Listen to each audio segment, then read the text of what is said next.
মা বিশ্বাসটা কত বড় বস্তু দেখুন। হ্যাঁ, ছোট্ট করে এক বলুন যে চূড়ামণি যুগে গঙ্গা স্নান হচ্ছে। দেবাদিদেব মহাদেব পার্বতী আকাশপথে যাচ্ছে, বলছে এখানে হচ্ছে এটা কি গো? হ্যাঁ, মা পার্বতীকে বলছে এখানে চূড়ামণি যোগে গঙ্গা স্নান হচ্ছে। বলছে আচ্ছা বলো তাহলে গঙ্গা স্নান করলে কি হয়? মা পার্বতীকে বোঝাচ্ছে বাবা ভোলানাথ যে তুমি জানো না গঙ্গা স্নান করলে পাপীরা পাপ থেকে মুক্তি পায়। বলছে সবাই মুক্তি পায়? মনের মধ্যে প্রশ্ন, সবাই মুক্তি পায়? দয়াময় এ কথা শুনে বাবা বলছে পার্বতী তোমাকে আমি দেখিয়ে দিই, কথাই বোঝাতে পারবো না, অবলা জাতি তুমি। তাই কি করলো? বলছে চল। মা পার্বতী সুন্দর করে একজন নারী বেশ ধারণ করলেন আর বাবা ভোলানাথ সব হয়ে পড়ে রইলেন। এখন ওই পথে জানা যাচ্ছে বাবা শোনো না, একটু আমায় সাহায্য করবে গো। বলছে কি হয়েছে মা? নয়ন জলে কাজ ছাড়। বলছে আমার স্বামী আমার ছেড়ে চলে গেছে, আমার স্বামী আমায় ছেড়ে চলে গেছে। তোমরা যদি কেউ একটু পাপ থেকে মুক্ত হয়ে থাকো, নিষ্পাপ হয়ে থাকো, তাহলে আমাকে একটু সাহায্য করে দাও। যেই না করেছে বাবা সবার বুকটা ধর ধর করে কাটছে। কারণ কি বাবা? আমি পাপ করেছি, আমি তো জানি,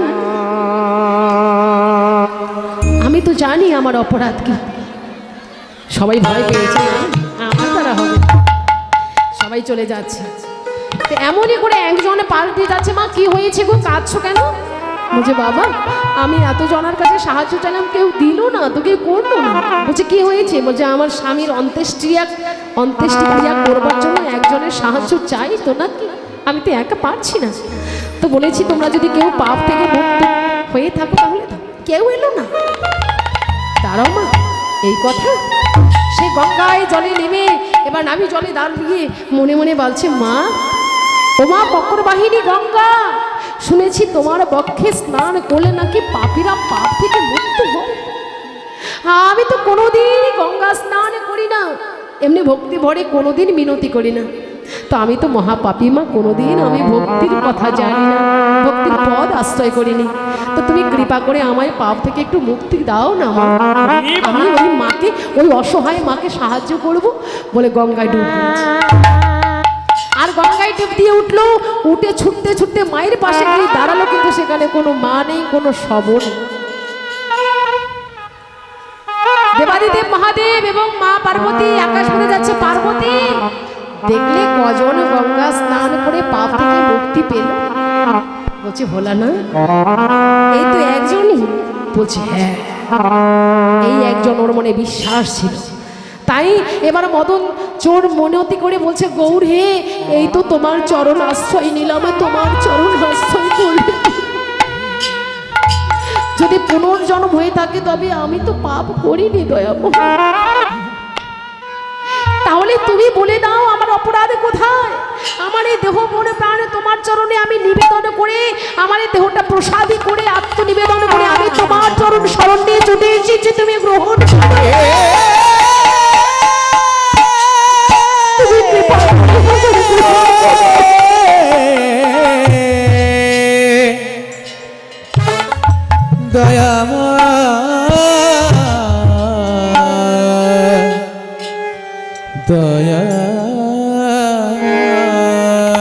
হাত তুলে বাবা হাগুর প্রাণ গৌর বলে নয়নে জলে বুক ভাসাতে ভাসাতে কৃষ্ণ নাম করতে করতে,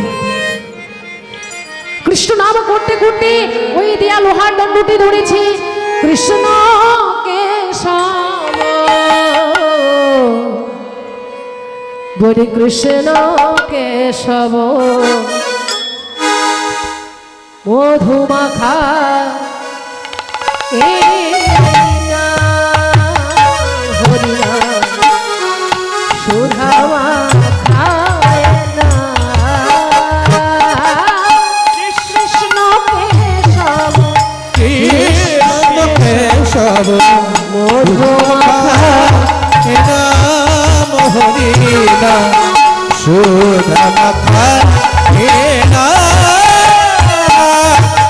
কৃষ্ণ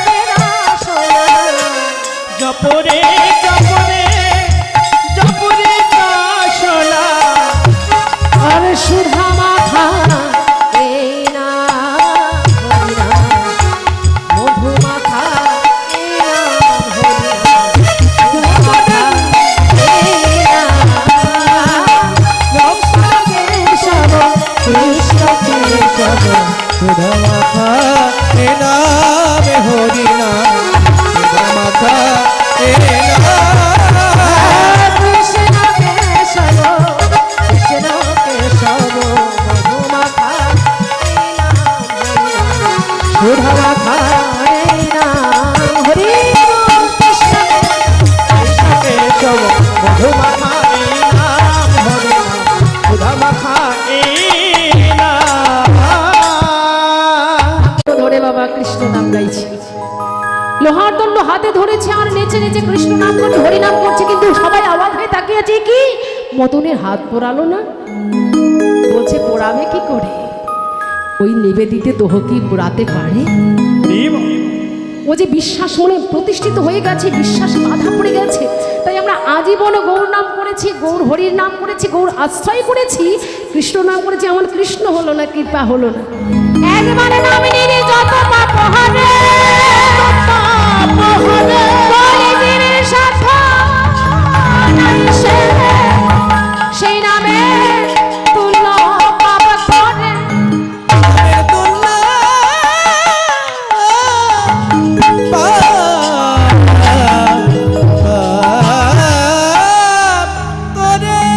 কোটি জন্ম ধরে করো যদি নাম সংকীর্তন, একবার বলে যথেষ্ট, বলছো একবার নাম নিলে যত পাপ হরে, কলিযুগের সাধ্য নেই সেই নামের তুল্য পাপ করে।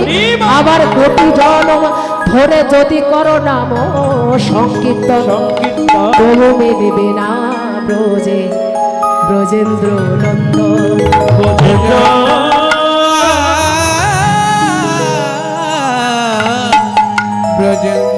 এবার ভাবো মা, শাস্ত্র বললো তোমরা একবার হরিনাম করো, কৃষ্ণ কৃপা হবে, তোমার সেই নামের তুল্য পাপ নেই যে তুমি করবে, আর সেখানে কোটি জন্ম ধরে করছি কিন্তু কোনো কিছু হচ্ছে না। তার মানে কি ভক্তিতেই মুক্তি, সেই অনন্য ভক্তি অনন্য বিশ্বাস আমাদের মনে থাকতে হবে। তাই আজ যখন গৌরমূরতি দর্শন হলো, অপর নাগরী ডেকে বলল, সজনে শুধু ওই রূপটাই দেখলি? এই জগতের সনে রূপের চরিত্রের গুণের কোনো কিছুর সনে তুলনা হয়, কারণ এই জগতের সোনার অহংকার আর গৌর সোনার মাঝে কোনো অহংকার নেই। এই জগতে যারা সোনা পড়ে তারা মাথা উঁচু করে ঘুরে বেড়ায়, আর গৌর সোনা যারা পড়ে তারা দিনে দিনে কাঙ্গাল হয়ে যায়। অনন্ত ঐশ্বর্যের মাঝে বাস করলে ঐশ্বর্য তাদের মাঝে বাস করে না। তাই তার মূরতিটা কেমন সজনে, বলি পেরে তীর মূরতে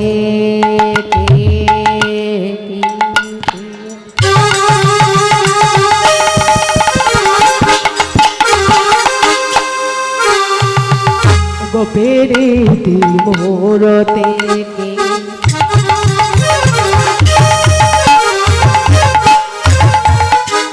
রূপসার পধর